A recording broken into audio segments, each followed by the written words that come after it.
You might want to stop and restart. There you go. Boom. Okay. I'm gonna move it a little bit, Yeah. yeah. I can. Really move. Okay. Who's been doing open houses to get business? Who's been picking up buyers?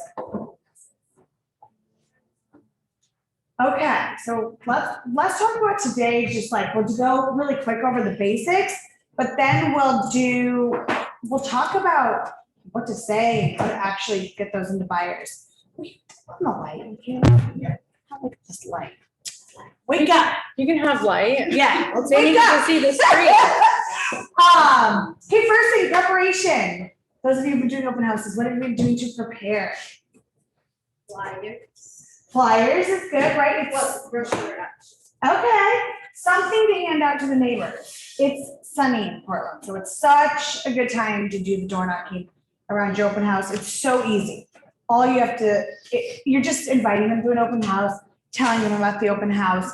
It's just an easy way to get connections with people, and you're already there. You're already doing the work of like giving up time on your weekend. Put in that little extra work to make it more valuable. So door knocking, and set a goal for yourself, right? Like, okay, I'm gonna do these 20 before, or whatever it is.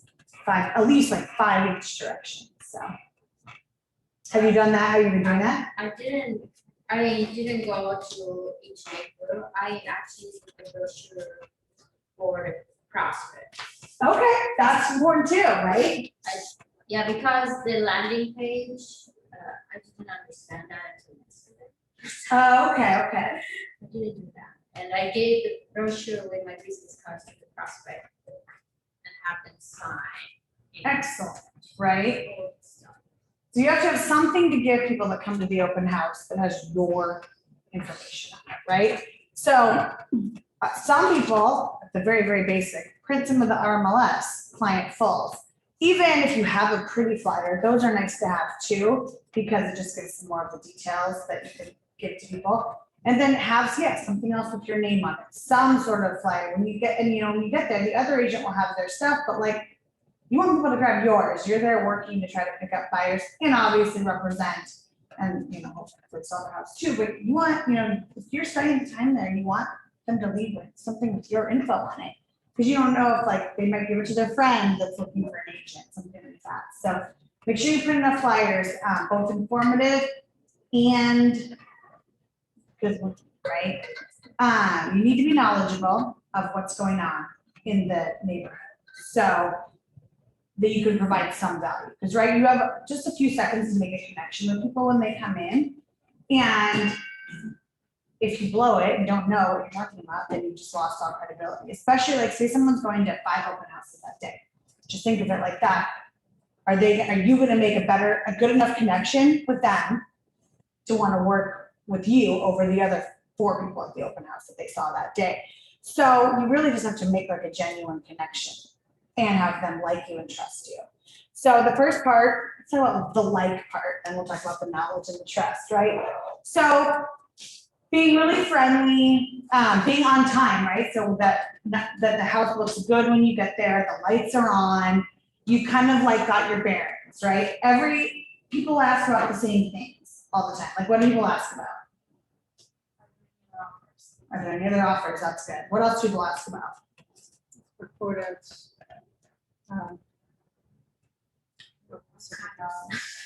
Yeah, like how old's the roof?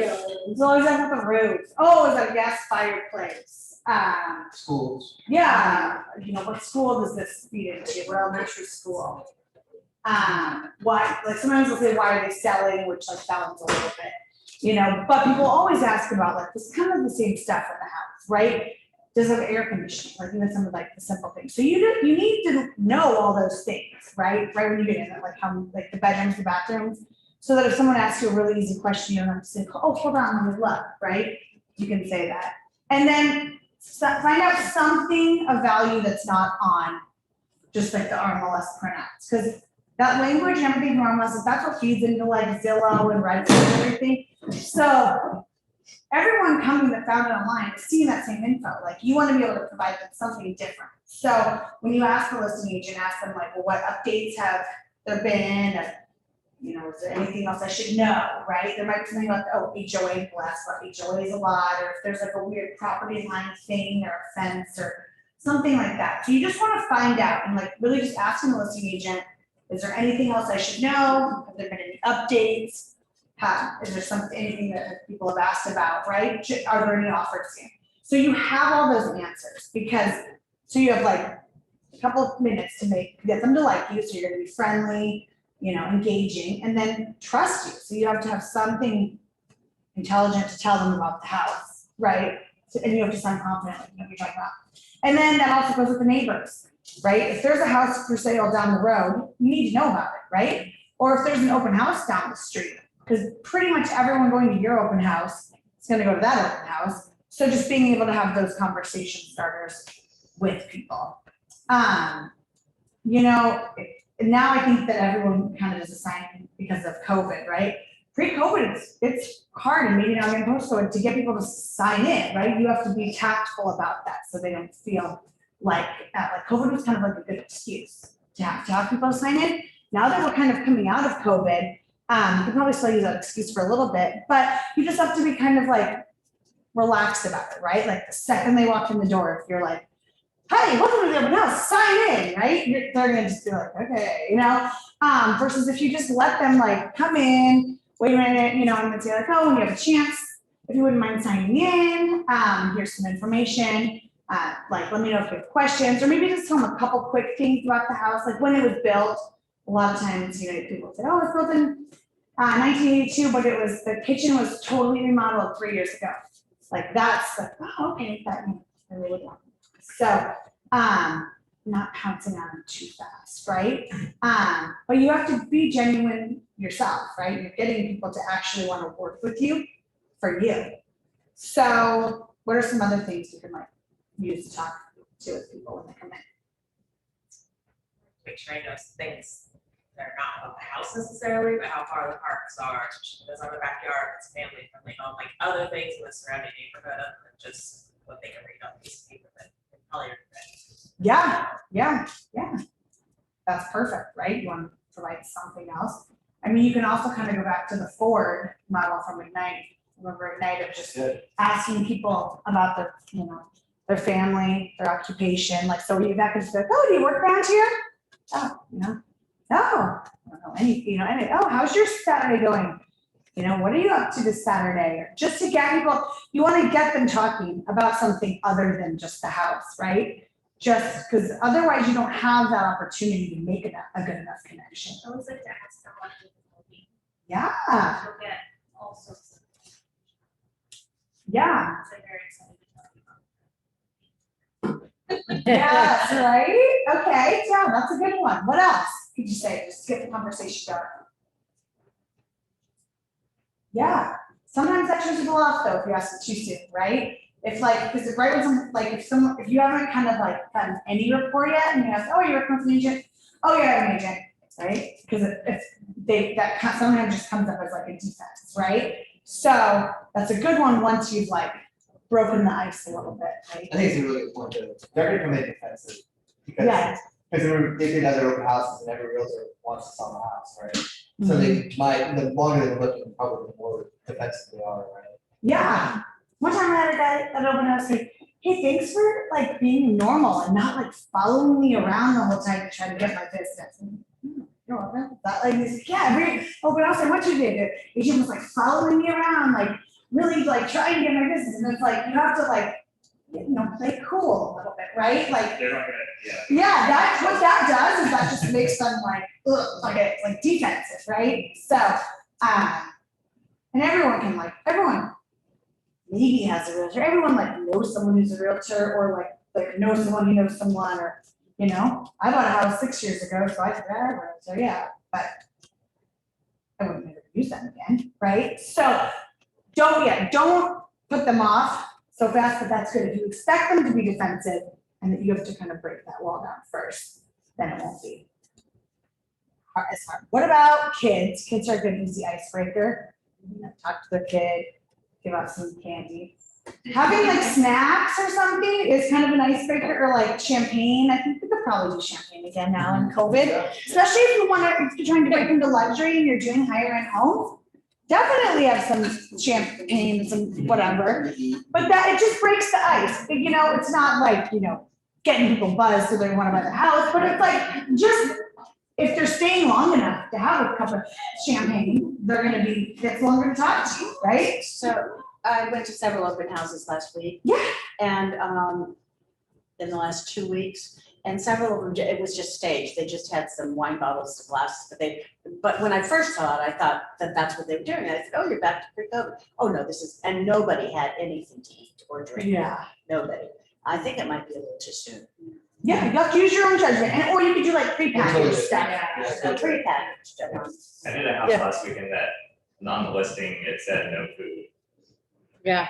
The house I did, so that's probably like up to the listing agent too, right? Yes. So we need to check. Well, you always have to talk to the listing agent because I'm still showing houses that are still under strict COVID rules. Yep. Don't touch anything, wear the booties. I mean, you Yeah, have to actually, wear that's a a really mask good through the point. whole Right now, thing. the variance of Yeah, people's, I think- what they expect is gonna be so different. So that would be really good, important questions for you to ask the listing agent Always. is, right, like, what, do the sellers want us to follow any specific Yeah. COVID protocols? Even if you don't have snacks people can eat, sometimes you could do like little water bottles with like a tag. They have like all things real estate, all those little tags you can get that just say something cute, or could say thanks for coming to the open house or something like that. Or you could do like a little bag of chocolates or something like that with like a tag on it to give to people to leave, so they're not even there, but they're still like, you know, just again, something to break the ice. Oh, those are, kids want some chocolates or whatever.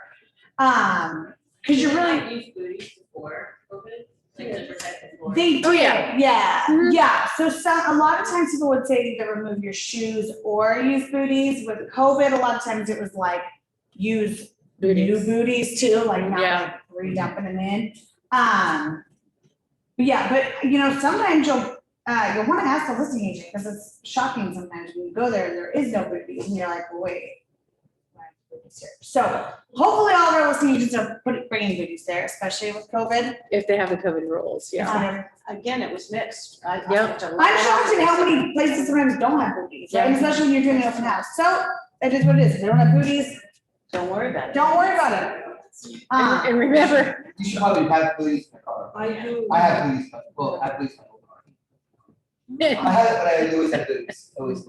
We should have some title friends come in and like You find Hope it, find everyone, it. like, bring in booties and Bring in stuff. That's what I call it. We should do like an open house, and I was gonna bring it. So I used to have one of those like big basket things. it's for under $10 that you Of could all the like, a stuff. nice one, right? So that you can have that with you and just take it every time you do one. Right, so like, what I used to keep in mind, a candle for when it smelled bad, right, or smell like, people don't smell the, like in the winter, that like their dogs make stuff smell like wet dog, or something, you know, people like can't smell that. So candle, something for music, you have like a Bluetooth speaker, I would have like a platter for if I got like croissants or cookies or something. Information on the houses around and extra flyers, and everyone kind of does something different for like the houses around. I would put together like a little, like a, almost like a nice folder, like a plastic type, like nicer folder. That just said like, you know, here's all the open houses that are happening today, and then here's the other houses for sale around, and like, you know, over front range, just so they could like flip, you have to have something to be able to like talk about the other houses with. So some agents like make those packets to give to people. I never did that, I just had it all in the book. And sometimes you'll spend a long time preparing that and no one will use it. Oh, that's great, but you could have. It would be perfect if it just had like one extra bedroom. Oh, well, the one up, have you seen the one around the corner? It does. And they'll say like, oh wait, which one? And then you're like, oh yeah, you wanna go see it later today or tomorrow? But you can't have that conversation if you don't know that, and you don't have a really clear way to communicate and show that house to them, right? So you're saying that's like or you're really doing the CMA in a binder? Yes. It's almost kind of like saying, these are Exactly. cool, this is how it is, you're already doing that. Exactly, like doing the CMA of houses and just having it with you, right? Because, yeah. But right now, I mean, but you wanna know what else is, especially like right around there, and what else is in the area of their price range, because like, you know, there might be a deal breaker thing there, but there might be a really good one, but if you don't know those, what else is out there, Yeah. you can't even get into that conversation with them, right? And especially now, I mean, everyone who's coming in is much more savvy on what's out there. If they're looking for a house with just low inventory, they've probably seen every single house in an area, right? It's not like there's tons of houses, like they've probably seen every single house. So if you show, oh yeah, I did see that one online, yeah, I guess I would want to see it, right? So they can't know more than you. Has anyone done anything else to present or like to be able to show or have information on other houses that are for sale around? So I'll pull the actuals nearby and then email a link to my email, and then basically when I'm talking, I feel like nobody likes to take paper, so I try to paper first.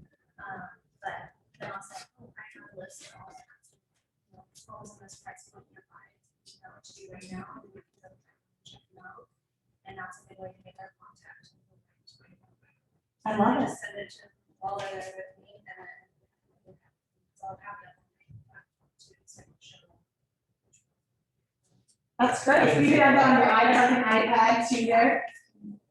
But then they have I'm it on thinking their old phone school and it's. paper, but yeah, that's great. Another thing would be like, know what the pending sales are around, because you find something you've been looking for a while. And if you know who the pending sales are, if you even gone the extra mile, call the listing agent, say, hey, I know this is only on the market for like 5 days, and just go where we're asking, and they may tell you, you may get a really nice agent, because it's like, yeah, it's sold for, they'll tell you the number. And then if you're able to share that with those people, provide a lot of that. Ooh, that's really good. Especially if you're trying to, if you're doing an open house in a neighborhood, in an area that you are really wanting to grow your business in, then take that, go above and beyond, right? And do the extra door knocking. Call the pending so you have more information, right?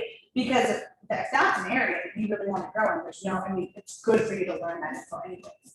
Now, if it's like you're taking maybe open house that's available and it's like all the way on the other side of town, you might not want to put like, I don't want to say so much, and effort, but like, right, you might not want to door knock 100 places if it's an hour away from your house, right?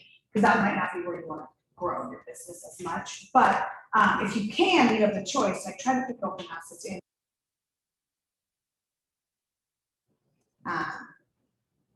Yeah, it's your an area you really want to expand and learn everything. It's much easier, Yeah. What about, what else here? Safety, I know we kind of gotta talk about that. Oh, so let's go back to like everything you should bring. Okay, so you have all the information, however you have it, either if it's on your computer, iPad, paper, of what else is available. I find that you see a lot of out of town buyers at open houses. So you need to order those, remind me this, the Portland relocation guide. There's like it's like a paper magazine. Comes out every 6 months and we can order them for free. You can order them, they don't even charge money. I'll order some to the office, just so we can have them up front. And it's great information about the different neighborhoods in Portland and like the different areas and restaurants and stuff. Glue your card to the front of it and then have some, and then so if you need an out-of-state buyer, oh, here's some information about Portland. Just so it's like something valuable, again, you're giving them with your info. Oh, it's called the Portland Relocation Guide. And they do an online one too, if you want to like send it to people, but the actual magazine it's like a nice magazine. So it's a pretty good tangible thing to give to people. You're right there. I did. I still remember to do that. But that's a good thing when you need out of state buyers, just because those are great people. They probably don't have a realtor here, right? Especially with the higher priced ones. What else? Toilet paper. If you're like in a vacant house and might not have toilet paper, or like some wipes or some kind of like, something like that. However, you're gonna do the sign-in sheet, right? So if you went to Austin's class yesterday, I think he taught how to do a digital sign-in using landing pages. Has anyone done that? With a QR code, so they can just scan it. Tell us And do it on their tell us own. about I think these- it's a QR code on something. Okay, but the other one is, tell us about using the landing page. Well, I like using the landing pages for free marketing too. We create an event on social media platforms and then ask all my friends to share it before it goes out to their networks. I've actually picked up leads after the open house is off those landing pages too, because it still lives out there. Yeah. Just turn it off. And then when you come in, you just have them like sign in. Yeah. On my laptop, I've done paper versions too. just depends on- That's great. So you gotta figure out what's your style, right? Some people love the iPad. You can like order those iPad stands. even. Some people don't want to touch it, right? So that's where the QR code comes in handy. So you have it on a sheet where they can just scan it with their phone and then they can sign in on their own phone. Yeah, that is good. That's good, that's good. Or paper if you do like one big sheet, or if you do like little like mini like half sheeters of just like, you know, do you have an agent who, you know, whatever you ask. I know, Megan said she did it in the form of like a feedback, page, because that's like, you know, again, easier, hey, you would put mine, so if I need some feedback, right? It will get harder to get those contact info again in like this post-COVID. I kind of like the paper sometimes, because then I can write my own. Yes, when they They all start looking. right, like work Yeah. set up, blah, blah, blah, right, because even if you think you'll remember, it's hard to. I've done like little drawings of open houses for like other, near like, where's the, I've done open houses in Mount Park. And I'll say, I'll give it, or I'm gonna do a drawing for donations, or something like that, and people will sign that. You know, that's good too, Give them something especially if you different. know how long, like, you know, will be busy. Yeah, yeah. And then also in your bag, you wanna have those, you know, those like clear acrylic, like stains, right? So that you can put, you know, something like about the house or your flyer in one of those and like set it up so that everyone comes in, or maybe if you had a QR code, you would wanna put that in there. Do you guys know what I'm talking about when I'm saying that? Okay. Because you can always set like your flyers down, or they'll have some, your agent will have something there to like put flyers in or something, but you just want, like maybe put your flyer in one and our MLS sheet in one, or QR code, or something that says like, welcome to the open house. You know, please sign in, or just whatever you do, you know, but those are really helpful to just have your display set up nicer. So, Also, where they put those throughout the house, it's like facts, so it keeps people engaged a little bit more. oh, I love that. They don't just run through the house, especially if it's been heavily upgraded. Yeah. Having Yes. a list. Now that is a really good idea for a listing. Yeah. You are trying to pick up the buyers, you might want to be the person to provide that info. But that's good, that's a really good idea, it's your listing especially, right? So, again, just thinking like, am I providing them value, right? And hopefully you are, some knowledge about, especially like the parks and what's around, or if they say, oh yeah, we're headed out for lunch after this, are there any good restaurants around here? You can't even name one? Okay, why would they use you to buy us? But were you referring to like the whole, like the upgrade countertops, like little things like that? Yeah, Like, she's right, I've seen it more listings, but I've also seen it come out. Especially post-COVID, if there's more than one group in a home, they might keep them in the home longer, so you can make friends. Oh, yeah, that's what I hear, yeah. And I was just suggesting like, that is a great idea, but you might want to even get it, just to have more face time. But those upgrades are great, because that's like, everyone wants to know about those. Oh, really got a new water heater last year? But like, people actually do want to know about that kind of stuff, right? Even if they can't see it, so, yes. Can we put our flyers in the box on the sign up while we're there? Ask the agent. I know there's a lot of people taking, walking by the house last week I was at and taking photos, and I was like, oh, that's. that's not right there. Get them outside, It feels like a misrepresentation. Yeah. Wasn't sure. definitely on top in the open house, but. On top. I don't know if it's a misrepresentation, but I think that the sellers, the listing agent spent money, you know, to have that sign up, I don't know. So it's empty. It's empty. Then ask them to fill it. Yeah, I don't, yeah, I just definitely would leave it in Tell them there. it's empty and ask them. Yeah. If it was empty, Anytime. let's get real. If it was empty, I'd put some in for the open That's house. a really good point, so open houses are so few and far between right now. Yeah. They're really hard to get, so you need to treat that agent like they're your client, You know, like, you need to really make sure that you roll out the red carpet for the listing agent and allow you to. Yeah. And the owner that allows you to have that house, because they're hard to get right now. If you mess it up, you're not gonna bring that one. Well, and even when the market changes and there's more open houses because there's more that have been sitting. Yeah. So you don't want to do an open house for a house that's been sitting on the market for 2 months. If you're it's just gonna have way less traffic, right? So the ways to keep those relationships are, you know, be tactful, right? About stuff like that. You kind of gotta use your judgment.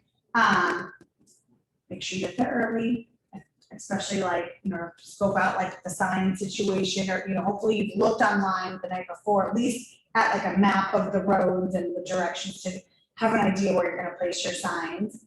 And you get there in time to like, just get the house raised. You never know, like sometimes something weird, like there'll be like a ton of leaves outside the front door.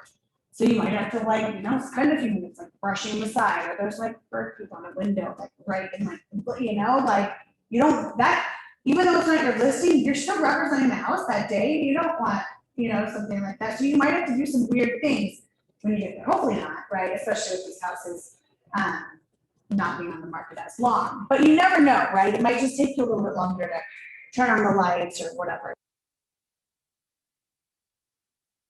Ready for people to walk in. Plus, the listing agent see what time you got there. So like, And what time you leave. yeah, if you're doing open house at 1 and they see you open the lockbox at 1 or 2. Yeah. Do it again. Yeah. Along that line, I like to ask the listing agents to block out showing time in a half hour. Yeah. Good thinking. I wasn't even thinking that with all these. And I was standing outside waiting. Yep. you know. So I like to block. Maybe 15 after so that you can clean And up. after, when I help Turn off listings, lights. I really did that, I just walked out showing time. See, that says. And I think, oh yeah, I can show at this time without looking at watching the house then, so. Right. As. and I had this- That's great, Jeff. Yeah, that's important. I love it. And yeah, anyone, please share and chime in if you guys have. Just to make sure you set up. Yes, because you. Because you want to get there in time to make the house look good. So what are all the things you want to do in the house to make it look good right when you get there? Yeah, It's the preference. Right? First thing. Yeah, those toilets. What else? Turn off the lights. Turn on lights. Yeah, what else? Air temperature, yeah. Mm-hmm. Check the temperature too is another really good one, right? Put away the dish towels. Yeah, right? That's for photos, I'm not so, for showing exactly. But I've gone to like an open house just for like one of our top agents, and like you get there and the client had like some laundry over some of like the door, it's like jeans germ. Yeah. Shove it in the jar, you know, because you. Just don't forget to put it back. Again, it's right, it's a representation of you. What about like opening all the blinds, just to make it like light and bright? Those are the ones that the house is like right here. Yeah. Yeah, unless it's a really bad view, then it's. I think I use, if they're blind, we twist them so they're like coming through, but maybe not as obvious. Visual, yeah. Right, you gotta set the scene. If it's like winter, turn on the gas fireplace. Like, that's a great feature. Turn all the gas fireplaces on if there's more than one. And yeah, like the temperature, if you walk in a house and it's like ice cold, you know, for an open house, you're like, oh, in winter. So, and then again, if it's vacant, maybe like a place to stay. Chair, stool or something. 2 hours on. Yeah. Yeah, right. In one place. I like when you guys did that other, time you did this, they mentioned that if the house was empty, to put a bench by the door, people like to take off their shoes and a little table to. For the booties. Yeah. Or whatever. Totally. Like, if I have to sit on the floor to take my shoes off, I might not get back again. So, So, because I love it. Also, you would want to know too, like what businesses are like workplaces are around there. Like if you're doing open house in Hillsborough, like you should know a little bit about like how far away from hotel and. Favorite for Nike. Right, Nike, but you just kind of like get your bearings of like if there's like a business that lots of people work at right around there. things like that. So, so we're talking about what to bring. Let's talk about more about like, okay, go ahead. I was just gonna say, make sure that all of your open house is listed. Yes. So it's me where I didn't follow soon enough and I did I was like, oh my gosh. it's not even listed.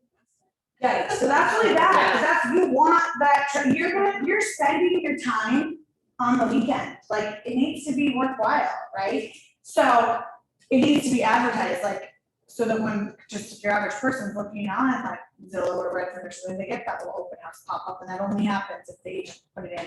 Right, so if, again, in like a normal market where it's more balanced, a little bit slower, you'd wanna try to get a good open house on like a Monday or Tuesday, right? So that it can be advertised that whole week. Now, in this market, I know with things selling, it's a little bit harder, but really, the earlier you can get it one, like, the better. Or even if agents don't have listings that are coming on till later in the week, they know. That's right. So, starting to make those connections, because you wanna advertise as much, as long as you can, right? And that is really important. So, like, that's really important. And then make sure it's like the right time, because sometimes, like, you said 1, they heard 11, you know? So you wanna make sure it's advertised, because that, you're. Say if somebody's posting like the day before, like just touching base with them for what questions were asked. Or what instead. Slack. Yes. So we have an open house Slack channel, Oh, right? cool. And I reach out, I search MLS on Mondays towards the end of the day. I look at every agent that has a listing in our office. There are some teams that I know won't share with us, but because they have enough buyer agents, right? But I reach out to every single person that has a listing in an email and ask if they need us to host an open house. You've seen how many I've posted, right? There's hardly any. So, but I am doing that. I also know that some of you guys have made relationships with the agents out there, which is fine. Go out and ask. If you've created a relationship, go ask and get it. But if they give them to me, I will post it on the open house. If you, and I provide their information, and then come on and post, right? Share in that thread. We don't need to have everybody continuing to call and ask if they need a host. Yeah, that's a good point. And then if people are doing, like, if somebody else is doing it Saturday and you're doing it Sunday, Now well, you then know. maybe you guys want to door knock together on Friday. Or at least ask them, are you door knocking? So you are like door knocking, the same people. I'll go this way, you go that way, right? Split the neighborhood. But yeah, or, I mean, yeah, to make it more enjoyable, do it together. More in the mornings or something. So, and yeah. So if a, let's say, a potential buyer comes in and they ask about markets, why the house has been on the market for a long time, would you have talked to the agent about that? Yeah. Oh, absolutely. Absolutely. And if it has, you should have a good answer for that. With that, it's kind of, you have to be careful what you can say, but the listing agent will help guide you with what to say for that, you know, because especially like if it had an offer and then went back on the market or something like that, you definitely need to like. You need to know. Have some sort of explanation. And a lot of times, oh, they just got, you know, cold feet, or it could be nothing bad, but it also, oh, they found out something really bad in the inspection, right? You're not gonna say that, but that's how people are asking, because they're afraid, oh, wait, is there something wrong with the house? So you wanna definitely like have a good answer for that. Price reductions can be the ones that take too. Yes. They're just slightly too high. And, this happened to my last open house. It was a price reduction and I had like a flood of people come back and they've been eyeing it and they were so excited with price reduction. So, Awesome, yes. Again, yeah, when there's more open houses to choose from, you wanna choose a new one or a price reduction, because that's, we'll get the traffic. And, yeah. Well, that's not true. That is not houses, and it's fantastic to get them that have a price reduction. But you can still do an open house on a home that's been on the market for a while and still get great traffic, right, Brian? Yeah. Did we not just do Click-a-Tat? What's that? You just did Click-a-Tat, and you had a lot of people come through, and that one's been on the market for a long time. How long? Well, I looked on the open house sheet, and it was in there since May, 3 months. April, And he had a great turnout. You never know if you have new buyers and you market the neighborhood, you're still marketing yourself, right? So you have to look at it positive, that you are out there to put yourself in the area that you want to be in, whether the house has been done or not, and get you out there. Yeah, you said a couple of good things. So like in this market, there's so few listings, but there isn't, a bad one doesn't even exist No. right now. It's just a bummer sometimes if you do it one that's not in the market for 6 months, which that doesn't. But we're not gonna see that now. Right, that's, so it's like, that doesn't even exist now, right, and you get no. But you can have buyers that But come on you that. have a great point, even if like a not as popular, I'll say that as the bad, because they're not as like highly traveled. To work in is great, because it's a good, you're telling a story, you're posting it on your social media, you can say, oh, I'm at this great listing and blah, blah, blah, neighborhood, make a little video, you can do the door knocking, your signs, right? Like, I remember one time I did an open house for one of Dwight's listings, that was like a $1.7 million listing, on North Shore, like that's Street Bell, and it was just one of those areas where like tons of people drove by. Next day I was dropping my son off at preschool, and there was like 10 people that were like, oh, I saw your listing, oh, I saw your stuff, and whoa, that's a nice listing.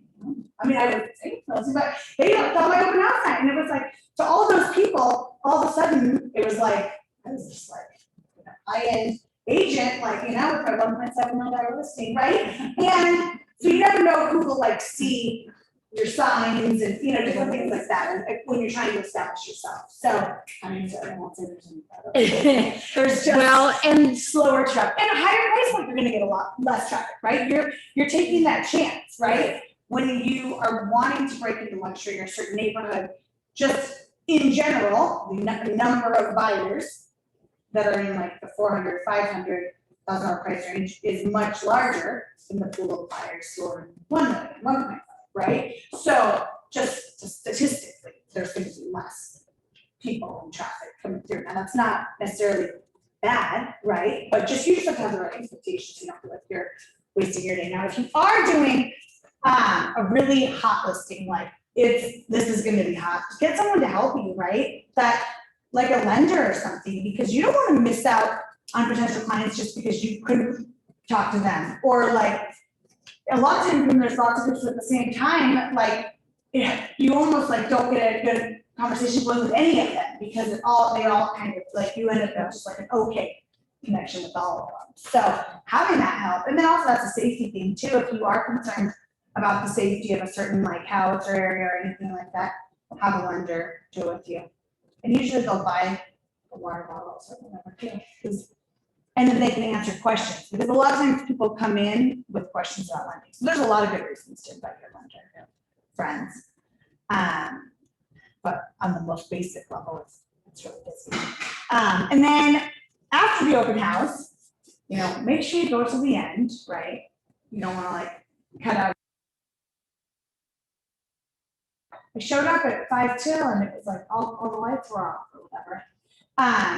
And then you're going to want to write the listing agent feedback, because the sellers are asking them, or they're expecting and waiting to hear what's going on, right? They want to know, especially if they're anxious to sell their house.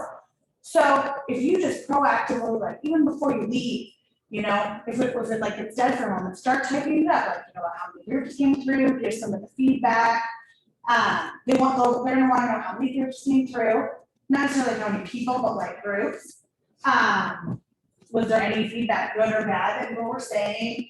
If people are like came in with their agent and they might be writing an offer, put that in there. Any information, and don't be afraid to say negative things, because they're a real estate agent and they probably know those things. But like if it stunk, like tell them, like dirty dog, tell them.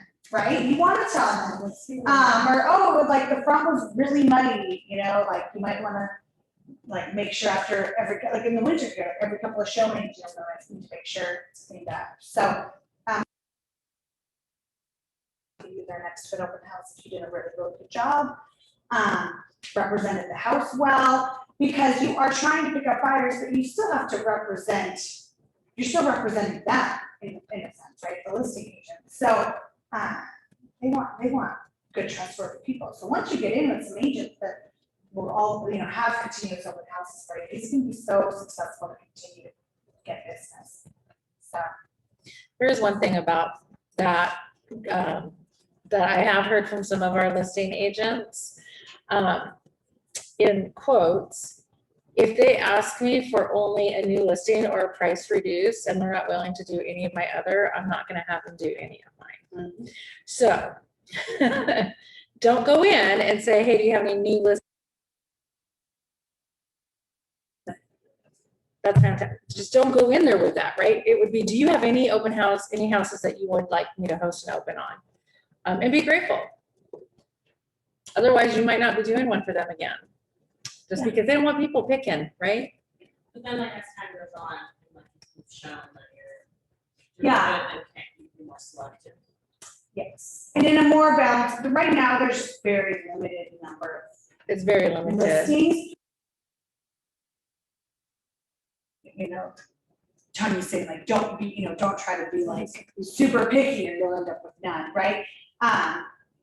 Hopefully, slowly, there's gonna be inventory starting to build back up and it won't be so crazy, but it's going to be somewhat low for the foreseeable.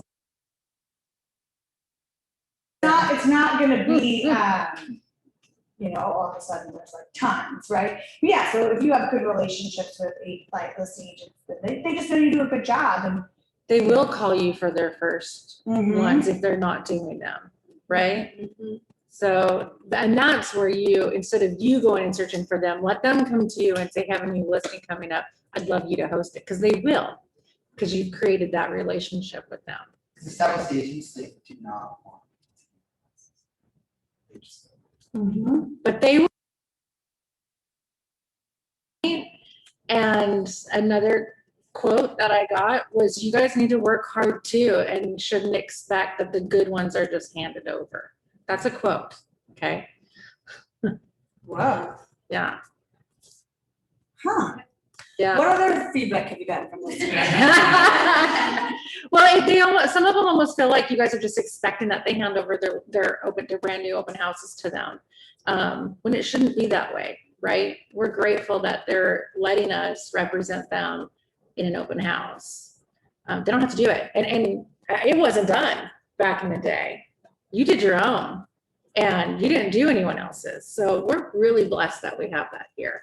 And I think your older agents that went through that, where they had to do it all on their own and find their way through, want to see that the new agents are experiencing that as well and not just expecting things to be handed over, right? And only the good stuff. That's what I'm hearing. So. So we're like, yay, thank you. Not to hammer us, but you guys are all kind of representing each other in this too, right? So if one of you comes out and part of my language is that they're gonna not get too nasty. Which is why we had to change the program, right? Because someone didn't follow that sheet properly. And so now we have to do it a different way. So what now, they look and then they do the Slack, if that's the way? I reach out to all the agents that have listings and I post it on Slack, and then you guys contact, and if you want to do one, you contact them and then post on the Slack that you're doing it so that we know. And then Okay, so it's all like you Slack, so said, you gotta if there's one on Saturday and one on Sunday and you're doing Sunday and someone else is doing Saturday, you guys share on there. Now you know who's doing it. You guys can do that Friday together, right? Yeah. Remember, Slack is here for you guys, for collaboration, and for us to collaborate with you. Corinne's on it too. So you got the three of us on that Slack and all of you, and you can all talk to each other in any way on there. But that's where we're gonna go for everything that you need to be successful. Yeah, that's a great place too, like if you just have like a weird quick question that you wanna ask, each other. Yeah, and you can do it in the general if you wanna hit everybody, or you can just go down and do a certain person. Yeah, and just share. New agents. It's only our new agents. Yep. Yeah, so I mean, it's like safe place, right? You can ask any dumb question, it's not a dumb question, right? No question, is a Yeah. dumb question, if you don't ask it. So, just having that place to just throw something out, I'll hopefully get a quick response. To what's this, I mean, you'll see some weird things, let's, have some, what's that? You know, you could take a picture of it, does anyone know what this is? Right? Now, just because I'm doing that with the open houses, if you already have established relationships with some of the agents, you guys can still go there first, okay? This is me just going and get whatever they have that they want me to share with everybody. Right? Because then they won't share them with me. I honestly had a hard time. They not very much sharing information, so I just follow the guidelines. There was the construction law and so I followed strictly. But it was hard still to like communicate. That didn't really help me. Yeah, and it goes both ways, like communicating with them, you don't It want. was, yeah, it was that, and also like one time I had an open house plan for Saturday and Sunday morning and I put it in the spreadsheet. And then I drove by again because I stopped for lunch there. And I drove up and there was another agent joining in the afternoon. And I didn't know that. So, oh, why nobody told me? I mean, that was weird. Yeah, that's weird. Well, And then- and that's another way that we can have it on there, right? Here's the dates, here's the times that I'm doing it. That way we all know. Yeah. Then we can avoid that. Yeah, and it wasn't even in the California app that there was an open house. So I was, okay, Yeah. I And, tried. and share those things with Tanya too, because she's communicating with the listing agents to get those in there. So, if there's something broke, fix it, let's fix it, right? Yeah. Yeah, we did not. Because that communication is critical, right? There's gonna be weird questions about the house you might not Yeah. know, or. We can't give any info if we don't get the info from the listing. Right, but especially stuff like the ones that were like a tear down or a lot split, and it's a new construction or something like that, there's a lot more questions to arise out of those ones, so it's like, important to know what's going on. Maybe it's something that we have to do on our own, but it might helpful to like create some sort of email that's capable of asking those questions and that it's easier for them to write down the answers and things. Tell me more about this listing, because is there something that we could just have, so we can send that to them and they can fill it out really quick, so it's not taking too much of their time? I would It's not ask- like- Yeah. Ideally, that probably won't happen. No, Call them, we'll call them, but it's. Have your something that we can sheet ask. so that you can ask. What are great Pretty much questions? it's a 2 questions that or we one can ask. answer? Oh, that's a big. Real timers. The one question was, is there anything, I should know about this house, anything special, and then like any updates, or anything people keep asking about. So I mean. Yeah. It's really almost that basic, right? You just say like, is there anything I should know about this house? Okay, and any offers now, right? Reviewing offers at a certain time, that will come up now. But really, you just wanna know anything I should know, anything that keeps coming up, updates. Cause like there might be the weird short. I'll be able to do less about the fence line or something. But.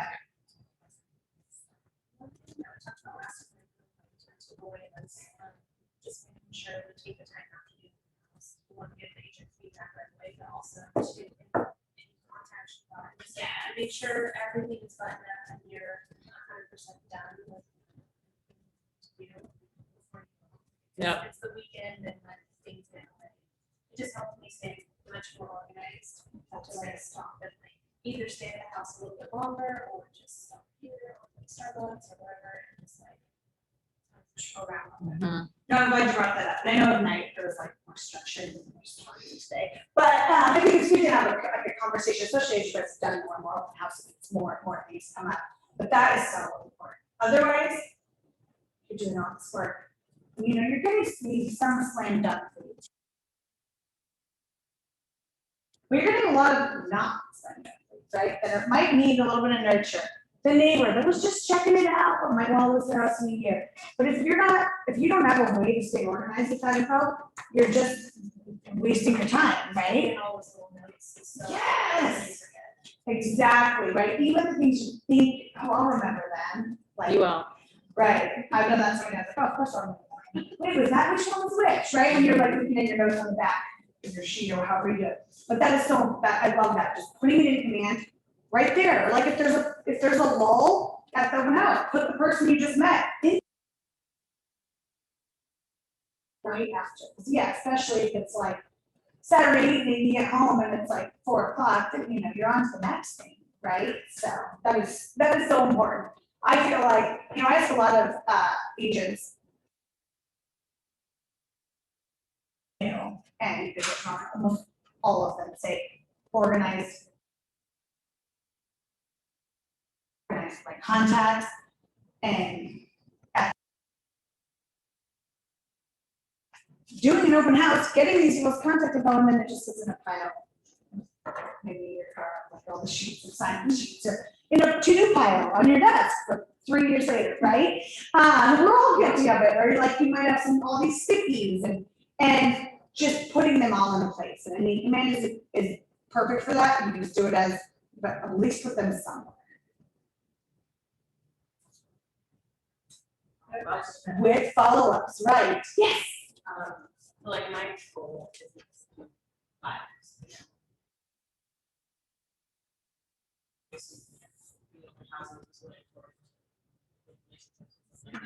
At what point,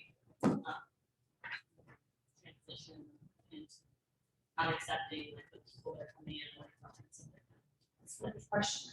Because, you know, I get that question a lot, and also like, oh, I want to just be in lunch, like, how do I start with that? It's hard. If you're more selective at the beginning, it's gonna take you longer to get the experience and get going, right? Buyers can sometimes be a little bit easier to pick up because as for any agent, right? So that's why a lot of new agents end up doing those buyers. But if you're doing higher end open houses, a lot of those buyers would also be selling, right? So that would be a good way to, like, you're doing an open house, but you're still gonna be, even if you represent them as buyers, you would also represent them as selling also.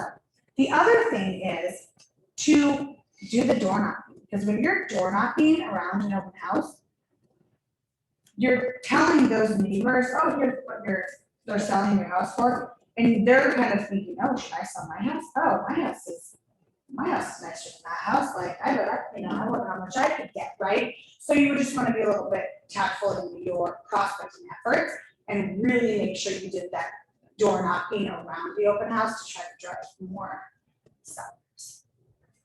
But, yeah, I would say the more, you wanna do both sides at the beginning just so you understand it, and then, you know, the more you get out there and focus on, you know, what you focus on expands. If you focus on really getting those listings and prospecting for them. I would say if you really retain buyers and really to more some other agents we like to refer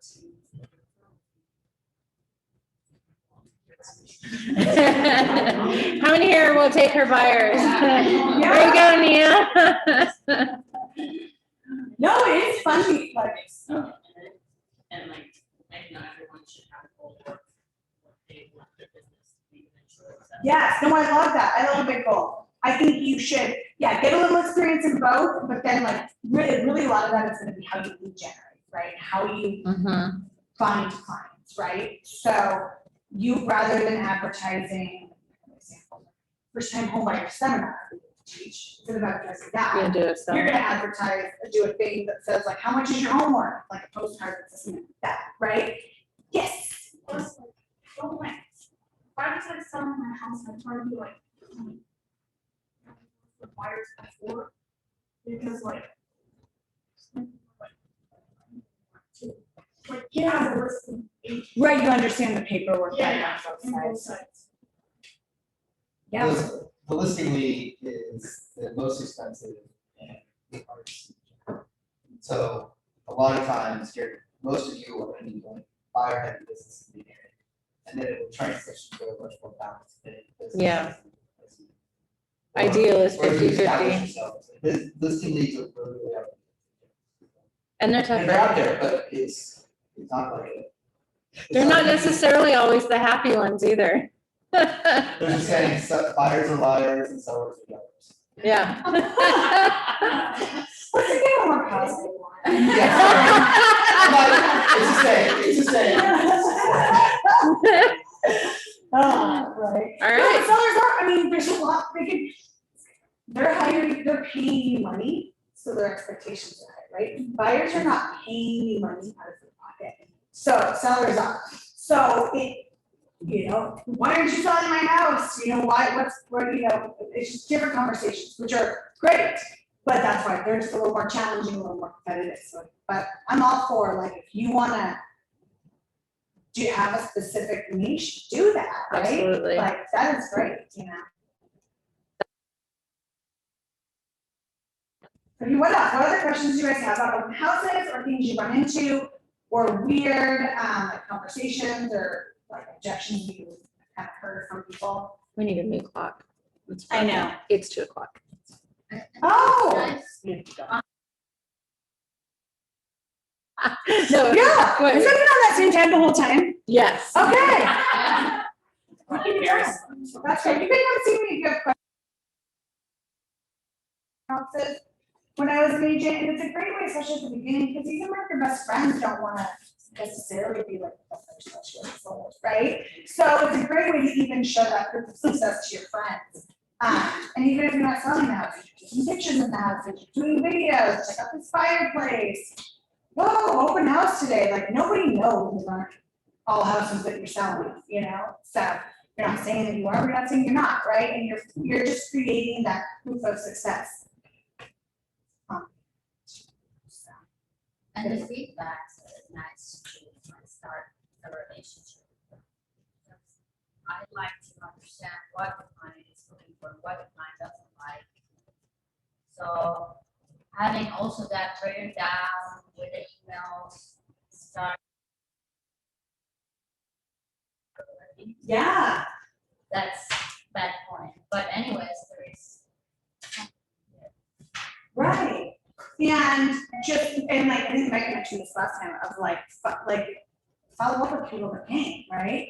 Especially the ones who don't have any, even if they're like a snoopy neighbor that like was just checking it out, like, hey, great meeting at the house, let me know, if you're ever interested in, see how much home was worth, or even not, it's like great meeting, at the open house. Or if like it's new, they got an offer the next day, this great meeting, you should let me know they have received an offer, let me know if you have any interest, or whatever, just something to keep touching with people right away.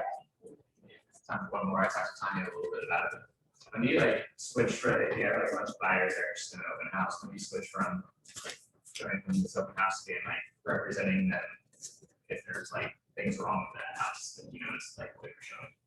Oh, well, if they hire you to represent them, then you're representing them. Then you start pointing things out. Yeah. Okay. Probably not at the open house. Yeah, I mean, they came up and like, yeah. But yeah, if they choose to hire you and you're gonna write an offer, then you're gonna be like, okay, switch out. This is the right house for you. Yeah, or like, okay, we might wanna, like, let's just be aware of this. Your clients want you to point out Yeah. negative That's what- things, right? Like sometimes, a lot of times insurance people are, like, agents are hesitant to point out, they want you to point those things out because they value your opinion.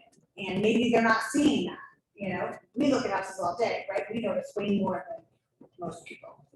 They are, they like a, sometimes it's their man. I don't emphasize it, hey, Yeah, they're windows. Yeah. So if they're doing the negotiation, they know what rules. But I hope you guys all have lots of good open houses and pick up lots of clients and lots of houses. And remember, you have lots of bad ones. So don't be discouraged, like, you're just one closer to getting a really good lead connection. I have one more. Yeah. The conflict to get the disclosure. Yes, yeah, you should have one of those. E-papers I would have. or email. I've seen people, put it at like, some pages that just have it at the bottom of their email signature, but click this link. If you're like at an open house, like just like one paper copy there, or like stick it in, like in the back of like the packet of all the different houses that are in the area, and just have that. Are you real quick advice on that? Yeah, I don't think it's imperative to have it there. You can have a copy sitting, you could have a copy sitting there, just, In your bag or something. but I don't think it's super important to have that. But when it follow up and it's an email, like, yes. You could also have it, Yeah. I think when you hang in somebody's sign before They they freak really out. know who you are, it makes it possible for them. Yep. You can say, look, we're not agreeing to anything, this is just a disclosure, limited agency agreement, it just confuses people. It's better to embed it in your email address, and so you create a live, create like a Google Doc with it, create a live link for it, just paste it at the bottom of your email message of your email, signature night, and with that, or, We'll show you what we mean by that. I think I saw that. I don't know. I don't know which, I think it's live. Is it on your email I signature? think so. Okay. so Really? then we're gonna email. So like, Hey, I think Yeah. it's- calendar, I think it's- And it's just a pamphlet, you don't have to send the agent. So pamphlet. the things they sign is just stating that you give them the pamphlet, and the Yeah. pamphlet's available for email signature. At this point, now if you're writing off for like with your or then you want the signature. Yeah. But you don't need it. just a pamphlet. Okay. They do, or your real Great estate agency. deal. Yeah. Nobody in real estate agency feels like this is the, like, a changed industry. Every buyer or seller gets one of these, and it's gonna make sure that there's no misrepresentation or confusion. They just think that way, it's not. It's not true. We need to play it. Yeah. But it's very, very over again. It's very much swear, yeah. Very much. Awesome, you guys. Thank you, Yes, Corinne. if I have any other questions, thanks for letting me come and crash your Thank you. party. Sorry I went over. That's I'm okay. going on that time, just kidding. We should change, is it Our